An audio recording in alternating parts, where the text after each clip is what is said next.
नमस्कार स्वतंत्र उपस्थापना को स्वागत करुच्ची मो विक्रम। विरोधी दल नेता राहुल गांधी आज पुणी थे दाबी को दोहराई। दाबी होउछि जे ऑपरेशन सिंदूर पर भारत पाक जो महामारी परिस्थिति सृष्टि होता आम देशर क्षते क्षति होइछि।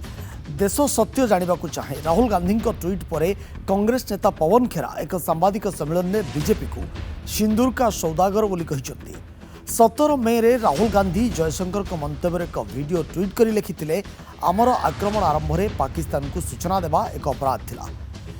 ईएम सार्वजनिक भाव में स्वीकार करिसंती जे भारत यह करिथिला। से दिन राहुल गांधी ट्वीट पर एमईए एक स्पष्टीकरण जारी करी कांग्रेस नेता मंतव्य को तथ्यर संपूर्ण भूल उपस्थापन बोली अभिहित करिथिला। राहुल गांधी दाबीर सत्यता जांच करी एमईए कहिछि जे वैदेशिक मंत्री स्पष्ट भाव में कहिसंती जे पाकिस्तान को ऑपरेशन सिंदूर प्रारंभिक पर्यायर चेतावनी दिया जाइथिला। यह आरंभ हेबा परे नुहे। सेपटे केंद्र मंत्री प्रहलाद जोशी राहुल गांधी उपरे बर्षिछंती। कहिसंती कि राहुल गांधी तांकर पूर्व भूलु किछि शिखि नथिबा परि मन हेउछि। से देशर सशस्त्र बाहिनी को केते जेट नष्ट होइछि बोली प्रश्न करी अविरत असम्मान करुछंती। आईएफ एवं एमईए रो स्पष्ट विवृत्ति निश्चित करा जाइछि जे कोनोसी संपत्ति क्षति होई नाही। से आहुरी कहिसंती कि कांग्रेस दल कौन राष्ट्र को समर्थन करने प्रकृत में गंभीर सेमानंकर कार्य अन्यथा सूचाई देउछि बोली जोशी एक्स रे निज पोस्ट उल्लेख करिसंती। सेपटे बीजेपी आईटी विभाग मुख्य अमित मालव्य एक्स रे लिखिसंती राहुल गांधी निर्बोधता केवल आकस्मिक नुहे यह भयंकर। राहुल गांधी एथिरु निवृत्त रहिबा उचित।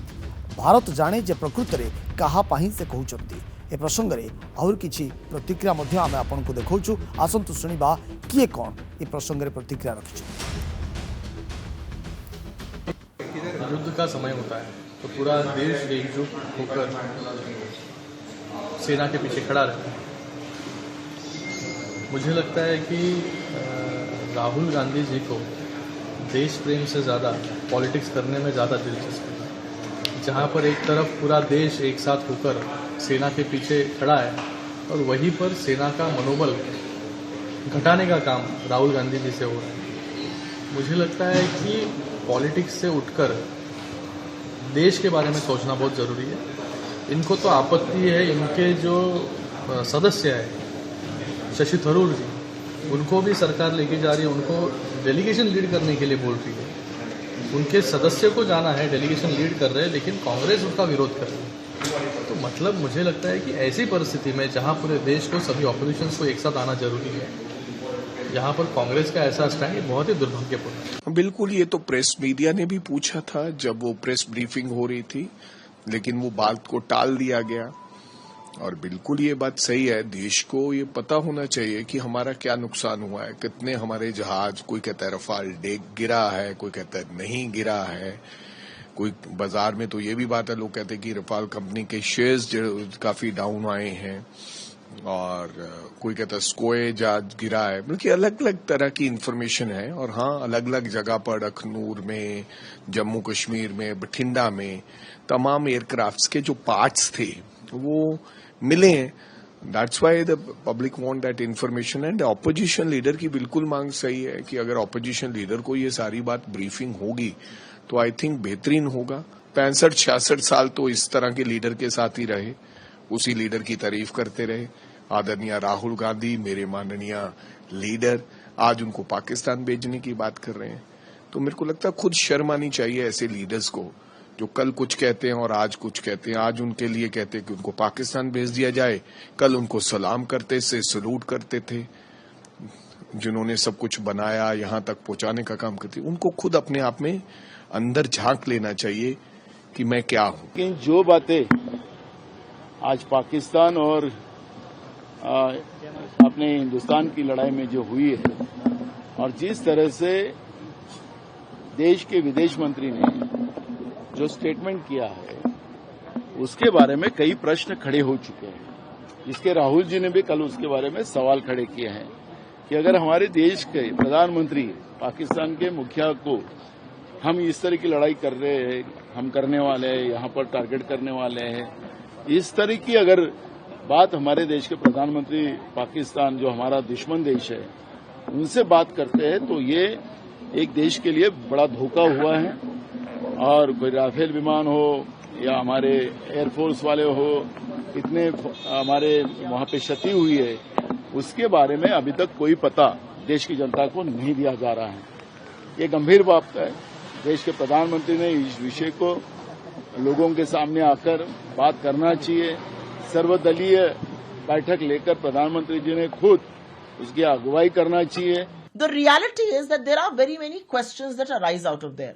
Why did you forewarn Pakistan? Were you so trustful of Pakistan that you thought Pakistan is going to sit there idle and not do anything about this whole thing? Did Pakistan, why must I not believe that Pakistan warned the dreaded terrorists, and which is perhaps why Masood Azhar and Hafiz Saeed kind of people ran away and fled the scene? Why must I not believe that you put the Indian armed forces in the line of danger? The reality is that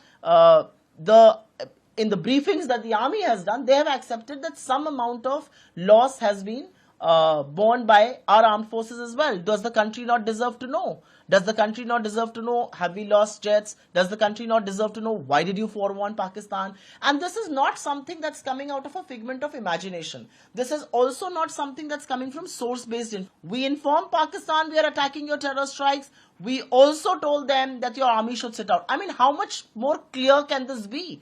The government of India did put our armed forces in the line of danger, and they have to apologize for this. They have to answer to this country. There are several critical questions to be answered by Mr. Modi, the Prime Minister, and the Union government. That is why our party, the Communist Party of India, has been consistently demanding there should be a special session of the Parliament. Why government is not convening the Parliament? Why government is reluctant to place all facts and figures on the floor of the Parliament? After all, Parliament is the supreme institution. Parliament represents the sovereign will of the people.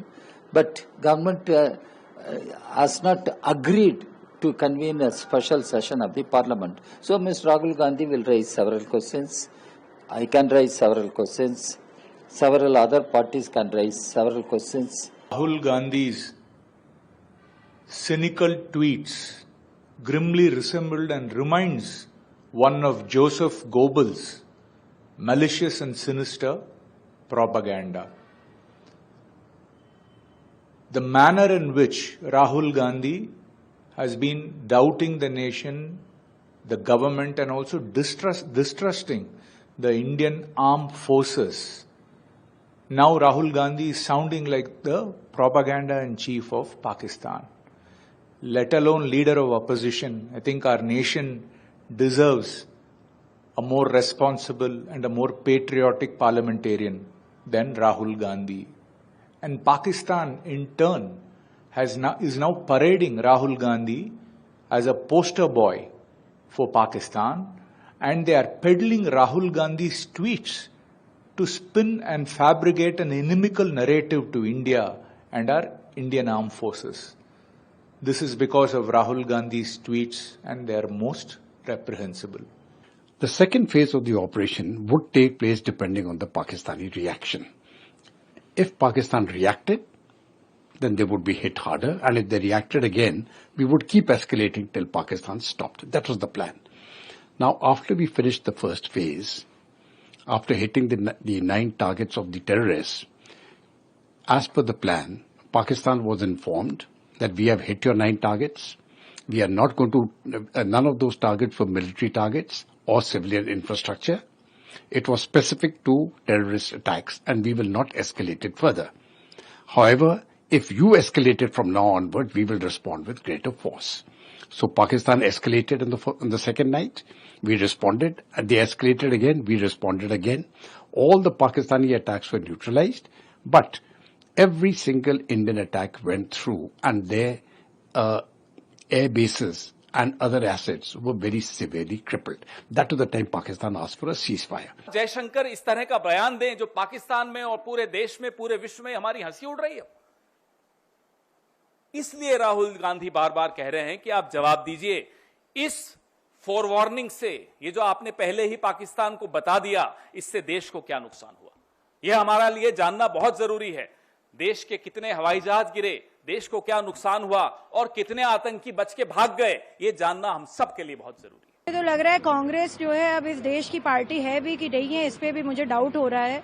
लगातार इस प्रकार की ऐसी घटनाक्रम और इस प्रकार के बयानबाजी आ रही है, मुझे समझ में नहीं आ रहा कि कांग्रेस पार्टी देश के पक्ष में है कि पाकिस्तान के पक्ष में है। ये अत्यंत दुर्भाग्यपूर्ण है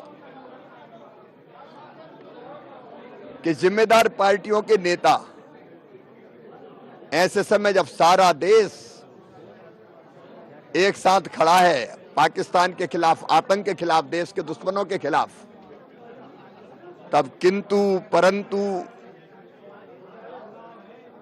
मेरा यही आग्रह है कि कम से कम जब देश का सवाल आए तो हम पार्टी की बात ना करें। देश प्रथम, राष्ट्र प्रथम, बाद में हम, पार्टी बाद में।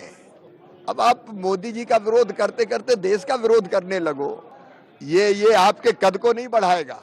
Now it is for the Congress party and Mr. Rahul Gandhi to decide whom do they have more faith on. Do they have faith on what Government of India says? Or do they believe the words of what is said in Pakistan and ask the same questions of Government of India? So it is really for them to explain on which side they are, or who are they really asking these questions for, and what purpose do they hope to serve from it.